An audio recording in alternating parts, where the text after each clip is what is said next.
বন্ধুরা, আজকে আমরা এক্সপ্লেইন করতে যাচ্ছি আই অ্যাম নিঝুম মুভির কাহিনী। বন্ধুরা, আজকের এই মুভির কাহিনীটি আপনাদের মনের ভিতর গভীর দাগ কাটতে যাচ্ছে। এটা এমন একটি মুভি যা একটি 10 বছরের বাচ্চা মেয়ের জীবনের বাস্তব ঘটে যাওয়া সত্যি ঘটনা থেকে নির্মিত। মুভির শুরুতে আমরা একটি মেয়েকে দেখতে পাই যার বয়স শুধুমাত্র 10 বছর। এত ছোট বয়সে এই মেয়েটির বাবা মা তাকে আদিল নামের একটা বয়স্ক লোকের সাথে বিয়ে দিয়ে দেয়। আর এরপর থেকে নিঝুম আদিলের বাসায় থাকে, কিন্তু নিঝুম আদিলের সাথে থাকতে চায় না। এর কারণ হচ্ছে আদিল ওকে খুব জঘন্যভাবে মারে, আর তাই এই ছোট্ট মেয়েটি যে কোনোভাবে আদিলের কাছ থেকে তালাক নিতে চায়। আর এই কারণে সকাল হওয়া মাত্রই মেয়েটি কিছু জিনিস কেনার বাহানা করে ঘর থেকে বাহিরে যায়, আর দোকান থেকে কিছু না কিনে সে পালিয়ে যেতে থাকে। কিন্তু আদিল তো লুকিয়ে লুকিয়ে ওর পিছু করছিল, কারণ ও আগে থেকেই ধারণা করেছিল নিঝুম এমন কিছু করতে পারে।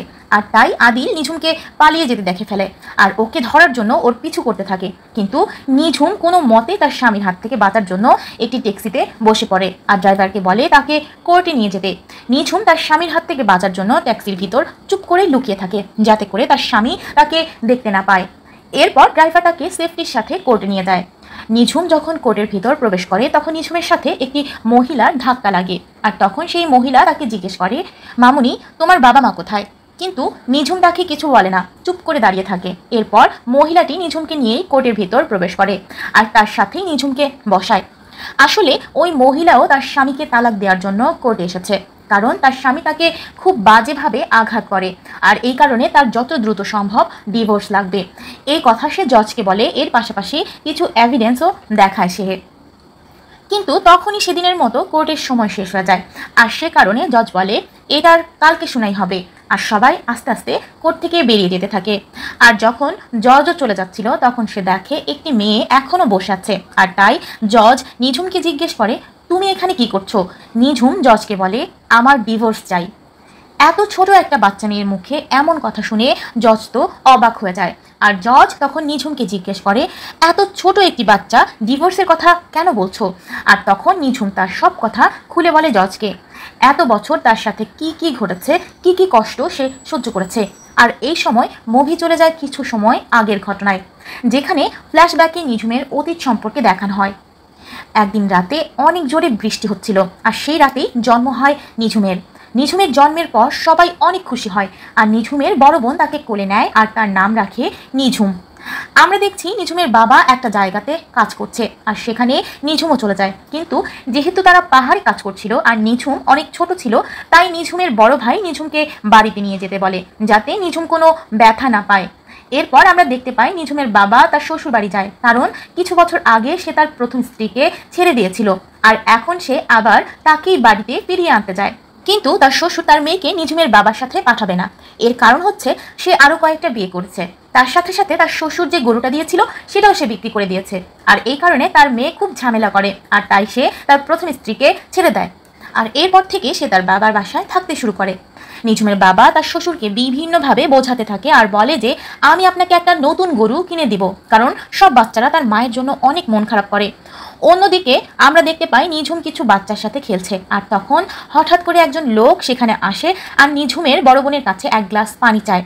আর তাই নিঝুমের বোন সেই লোকটির জন্য পানি আনতে ঘরের ভেতর যায়। সে সময় ঘরে কেউ ছিল না, আর সেই সুযোগ কাজে লাগাতে লোকটিও ঘরের ভিতর ঢুকে পড়ে আর ঘরের দরজা বন্ধ করে দেয়। নিঝুমের বোনের সাথে জবরদস্তি করতে থাকে, আর নিঝুমের বোন বাঁচার জন্য চিৎকার করতে থাকে, কিন্তু তাকে বাঁচানোর জন্য ওখানে কেউ নেই। নিঝুম দরজা খোলার অনেক চেষ্টা করতে থাকে, কিন্তু সে এতই ছোট যে কিছুতেই দরজা খুলতে পারে না। এই সুযোগ কাজে লাগিয়ে ওই লোকটি তার বোনের সাথে খারাপ কাজ করতে থাকে। দৃশ্য এখানেই শেষ হয়ে কিছু বছর পরের ঘটনা শুরু হয়।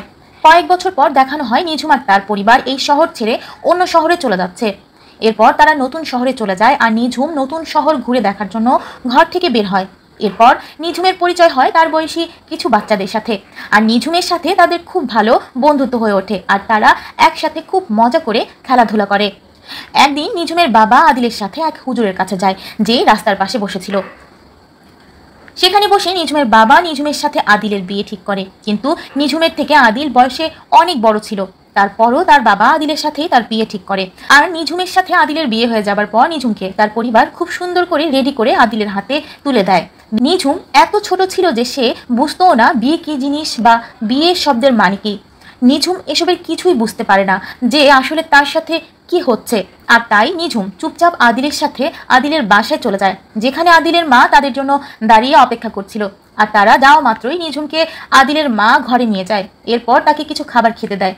তারপর রাতে সবাই অনেক আনন্দ করে। আর এরপর আদিল তার ঘরে যায়, যেখানে নিঝুম ঘুমিয়েছিল। এরপর আদিল নিঝুমের সাথে জোরাজোরি করতে থাকে, যেটা আসলে খুবই কষ্টদায়ক ঘটনা। নিঝুম বারবার আদিলকে মানা করতে থাকে, কিন্তু আদিল কিছুতেই তার কথা শোনে না আর তার সাথে জবরদস্তি করতে থাকে। আর নিঝুম ব্যথায় জোরে জোরে চিৎকার করতে থাকে, কিন্তু আদিল সেসব কানেও নেয় না, যেখানে অনেক মানুষ থাকার পরেও কেউ নিঝুমের কাছে আসে না।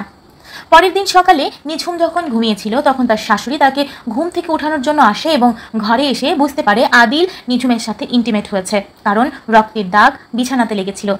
এরপর নিঝুমের শাশুড়ি নিঝুমকে ঘুম থেকে উঠিয়ে গোসল করানোর জন্য তার সাথে নিয়ে যায়। নিঝুম গোসল করার সময় জোরে জোরে কাঁদতে থাকে। সেদিন রাতেও আদিল নিঝুমের সাথে আবার একই কাজ করে, আর নিঝুম আবারও জোরে জোরে চিৎকার করতে থাকে। তার শাশুড়ি সব কিছু শুনেও না শোনার মতো করে বসে থাকে। এরপর আমরা দেখতে পাই তার শাশুড়ি তাকে দিয়ে ঘরের সব কাজ করানোর পাশাপাশি বাহিরের কাজও করাতে থাকে, আর বেচারি ছোট্ট নিঝুম চুপচাপ সব কাজ করতে থাকে, কারণ এছাড়া তার কাছে আর কোনো উপায় ছিল না। এরপর রাতের বেলা নিঝুমের সাথে আদিল আবার একই কাজ করে। পরের দিন সকালে আদিল যখন কাজে চলে যায়, তখন নিঝুমের শাশুড়ি নিঝুমকে ডাকার জন্য আসে, কিন্তু নিঝুম ঘরের দরজা ভেতর থেকে বন্ধ করে দেয়। আদিলের মা নিঝুমকে দরজা খুলতে বলে, কিন্তু নিঝুম কিছুতেই দরজা খুলতে চায় না, আর ঘরের ভেতর কাঁদতে কাঁদতে নিজের মাথা দেওয়ালের সাথে বাড়ি দিতে থাকে। এর কিছু সময় পর আদিল বাড়ি আসে, আর তার মা তার কাছে সবকিছু বলে। আর আদিল এরপর নিঝুমকে দরজা খুলতে বলে, কিন্তু ভেতর থেকে কোনো শব্দ আসে না। আর তাই আদিল দরজা ভেঙে ভেতরে গিয়ে দেখে নিঝুম অজ্ঞান হয়ে পড়ে আছে। আর আদিল তখন তাকে দ্রুত হাসপাতালে নিয়ে যায়। এরপর যখন নিঝুম সুস্থ হয়, তখন তাকে তার বাবার বাসায় নিয়ে যায়। আর যখন নিঝুম তার মাকে দেখতে পায়, সে ছুটে গিয়ে তার মাকে জড়িয়ে ধরে কাঁদতে কাঁদতে সব কিছু মায়ের কাছে বলতে থাকে, যে কিভাবে তার উপর অত্যাচার করা হচ্ছে। কিন্তু তার মা একদম চুপচাপ থাকে, কিছুই বলে না। অন্যদিকে আদিল নিঝুমের বাবার কাছে বলে যে নিঝুম তার কোনো কথা শুনে না। নিঝুম তার বাবাকে কাঁদতে কাঁদতে বলে সে ওই বাড়িতে আর যেতে চায় না, এখানেই তাদের সাথে সে থাকতে চায়। কিন্তু তার বাবা বলে ও তোমার স্বামী, আর তার সাথে তোমার যেতেই হবে, এছাড়া তোমার আর কোনো রাস্তা নেই। আর তখন নিঝুম এইসব কথা শুনে মনে মনে চিন্তা করতে থাকে এই পৃথিবীতে তার কেউ নেই, আর সে অনেক জোরে জোরে কাঁদতে থাকে। এরপর দৃশ্য পাল্টে বর্তমানে চলে আসে, যেখানে আমরা দেখতে পাই জজ নিঝুমের সব কথা শুনে তাকে বলে, তুমি তালাকের জন্য কেস করতে পারবে, কিন্তু এই কেসে তোমার হেরে যাওয়ার চান্স বেশি, কিন্তু এরপরেও আমি বলবো তোমার এই কেস ফাইল করা উচিত। এরপর জজ নিঝুমকে বলে, কোর্ট তো 2 দিন পর চালু হবে, তাহলে তুমি 2 দিন পর আসো। আর এই কথা বলে জজ তার গাড়িতে উঠে তার বাসায় চলে আসতে নেয়। জজ বাসায় আসার সময় দেখে নিঝুম কোর্টের বাহিরে বসে আছে। আর এটা দেখে জজ নিঝুমকে ডেকে জিজ্ঞেস করে, তুমি কি এখানেই বসে থাকবে? উত্তরে নিঝুম বলে, জি, আমি এখানেই বসে থাকবো। আর এই কথা শুনে জজ চিন্তায় পড়ে যায়। আর এরপর জজ তার সাথে নিঝুমকে তার বাড়িতে নিয়ে যাওয়ার জন্য গাড়িতে বসায়। আর এরপর অর্ধেক রাস্তায় জজ তার মেয়েকে গাড়িতে উঠায় আর নিঝুমের সাথে তার পরিচয় করে দেয়। এরপর তারা বাসায় চলে আসে। বাসায় এসে জজ তার স্ত্রীকে নিঝুমের সম্পর্কে বলে, আর এটাও বলে যত সমস্যাই হোক না কেন আমি তাকে সাহায্য করতে চাই। এরপর বন্ধুরা আমরা দেখতে পাই সামায়া নিঝুমকে পরার জন্য তার কিছু কাপড় দেয়, আর তারা দুজন খুব ভালো বন্ধু হয়ে যায়। এরপর যখন নিঝুম শুয়ে থাকে, তখন তার আগের কথা মনে পড়ে যে তাকে কিভাবে আদিল অত্যাচার করত। আর এরপর হঠাৎ তার শরীর অসুস্থ হয়ে পড়ে, আর তখন সে অনেক ঘামতে থাকে। আর তখন জজের স্ত্রী এসে নিঝুমকে শান্ত করে আবার ঘুম পাড়িয়ে দেয়। পরের দিন সকালে নিঝুম তার সাথে পুলিশ নিয়ে তার বাবা আর স্বামীকে পুলিশের হাতে ধরিয়ে দেয়। এরপর পুলিশ তাদের দুজনকে জেলে নিয়ে যায়। পরের দিন কোর্ট চালু হলে তার বাবা আর স্বামীকে কোর্টে নিয়ে যাওয়া হয়, যেখানে নিঝুমের পক্ষে লড়াই করার জন্য একজন উকিল থাকে। উকিল জজকে সব কিছু বলে যে কিভাবে নিঝুমকে ধোকা দিয়ে তার বিয়ে দিয়ে দেওয়া হয়, আর আদিল তাকে কতটা অমানুষের মতো মারত। এরপর জজ নিঝুমের বাবা আর তার স্বামীকে জিজ্ঞেস করে, তোমাদের পক্ষ থেকে কি কোনো উকিল আছে? তখন তারা বলে না। আদিল জজকে বলে, আমি নিঝুমের বাবার সাথে একটা কন্ট্যাক্ট করি, আর তার সম্মতিতেই এই বিয়ে হয়। তখন জজ বলে, এটা এক ধরনের ক্রাইম, নিঝুম অনেক ছোট একটা মেয়ে, আর এর জন্য তোমাদের দুজনেরই অনেক বেশি শাস্তি হবে। তখন নিঝুমের বাবা জজকে বলে, আমার আপনাকে কিছু কথা বলার আছে, এটা আসলে একটা প্রাইভেট কথা। আর তাই জজ সবাইকে তখন কোর্টের বাহিরে চলে যেতে বলে। এরপর নিঝুমের বাবা জজকে বলে, নিঝুমকে বিয়ে দিয়েছে একটি বিপদের কারণে, আর বলে যে তার বড় মেয়ের সাথে কি ঘটেছিল। আর হঠাৎ করে তখন কোর্টের ভেতর আদিলের এলাকার বড় শেখ প্রবেশ করে, আর জজকে হুমকি দিয়ে বলে, আমি আদিল আর নিঝুমকে আমার সাথে নিয়ে যেতে এসেছি, আর তুমি যদি এতে বাধা দাও তাহলে এর পরিণাম ভালো হবে না। জজ তাকে সবকিছু বোঝাতে থাকে আর বলে, আপনি একটু শান্ত হয়ে বসুন, আমি নিঝুমের বাবার কথাগুলি শুনতে চাই, তারপর আপনার যা করার করবেন। আর তখন শেখের সাথে থাকা বাকি লোকেরাও কোর্টে বসে। এরপর দৃশ্য চলে যায় কয়েক বছর আগের ঘটনা, যেখানে দেখানো হয় ওই দৃশ্য যেখানে নিঝুমের বড় বোনের সাথে খারাপ কিছু ঘটেছিল। আর সেই সময় নিঝুমের বাবা তার প্রথম স্ত্রীকে তার সাথে বাড়ি নিয়ে আসে। আর যখন বাড়িতে আসে দেখতে পায় নিঝুম বাড়ির বাহিরে অজ্ঞান হয়ে পড়ে আছে। যখন নিঝুমকে জ্ঞান ফিরিয়ে তারা ঘরে নিয়ে যায় তখন তারা দেখতে পায় তাদের বড় মেয়ের সাথে কেউ খারাপ কিছু করেছে, আর সে আঘাতপ্রাপ্ত অবস্থায় নিচে পড়ে আছে। আর তার বড় মেয়েকে জিজ্ঞেস করার পর জানতে পারে এই খারাপ কাজ হুসাইনের ছেলে করেছে, আর হুসাইন এই এলাকাতেই থাকে। আর এই কথা শুনে তার বাবা তাকে মারার জন্য বন্দুক নিয়ে বেরিয়ে পড়ে। আর সবার আগে সে ওই এলাকার শেখের কাছে যায়, যেখানে হুসাইনকেও ডাকা হয়। সেখানে নিঝুমের বাবা সবকিছু বলে যে তার মেয়ের সাথে কি কি ঘটেছে। আর তখন শেখ একটি সিদ্ধান্ত দেয় যে হুসাইন তাকে দুটি গরু দিবে, তার সাথে সাথে তার বড় মেয়েকে তার ছেলের সাথে বিয়ে দিতে হবে। আর হুসাইন সবকিছু মেনে নেয়, আর সে অনেক অনুতপ্ত হয়ে লজ্জায় মাথা নিচু করে ফেলে। এরপর দৃশ্য বর্তমানে চলে আসে, আর নিঝুমের বাবা জজকে বলে, এরপরেও আমরা সব জায়গাতে অসম্মান হতে থাকি, আর এই অসম্মান সহ্য করতে না পেরে আমরা সেই শহর ছেড়ে অন্য শহরে চলে আসি। বন্ধুরা, আমরা এখন নিঝুমের ভাইকে দেখি যে একটি লোকের বাড়িতে কাজ করে, আর সে জানতে পারে যে তার বোন তার বাবার উপর কেস করেছে। আর এই খবর সে নিউজ পেপারে দেখে, কিন্তু এই ঘটনা সে জানতে পারে তখন প্রায় 1 সপ্তাহ হয়ে গেছে। আর সে এই ঘটনা শোনার সাথে সাথে তার সব কাজ ফেলে পালিয়ে বাড়ির উদ্দেশ্যে রওনা দেয়। এরপর নিঝুমের বাবা জজকে বলে, এখানে আসার পর তাকে কেউ কোনো কাজ দিচ্ছিল না, আর এই কারণে আমাদের কাছে খাবারের জন্য কিছু ছিল না। আর আমাদের তো হুমকিও দেওয়া হতো যে আমরা যদি সময় মতো ভাড়া দিতে না পারি তাহলে আমাদের সব জিনিসপত্র ঘর থেকে বের করে দিবে। আর তখন জানা যায় যে এক রাতে নিঝুমের বাবা নিঝুমের মায়ের কাছে আদিলের কথা বলে, যে কিনা কম বয়সের মেয়েকে বিয়ে করতে রাজি আছে, আর যার বদলে অনেক টাকা দেবে তাদেরকে। আর তাই নিঝুম আর আদিলের বিয়ে ঠিক করে তারা, কারণ তাদের তখন টাকার দরকার ছিল। এক কথায় বোঝা যায় যে নিঝুমের বাবা নিঝুমকে আদিলের কাছে বিক্রি করে দিয়েছে।